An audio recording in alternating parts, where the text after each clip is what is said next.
ये वीडियो देखिए, इसमें मदरसे के पढ़े बच्चे को दिखाया गया है कि बच्चा रेल जिहाद कर रहा है, पटरियों को उखाड़ने के लिए आया था। सोचिए, मुस्लिम समुदाय के खिलाफ किस तरह से नफरत फैलाई जा रही है।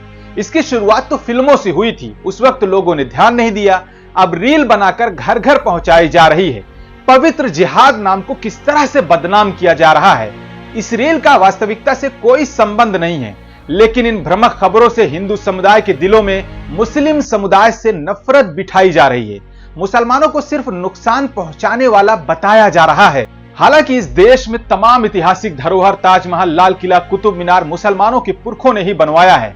आप देखेंगे कि मुसलमानों के खिलाफ ऐसी बहुत सारी रीलें इंस्टाग्राम पर तैर रही हैं। इस रील को बनाने वाले का नाम विवेक तिवारी, मिट्ठू बाबा और आशीष पांडे है। ये बिहार के बक्सर जिला के रहने वाले हैं। ये लोग सामाजिक सौहार्द बिगाड़ने का सबसे बड़ा खतरा बन गए हैं। पुलिस को इन पर सख्त से सख्त कार्रवाई करनी चाहिए।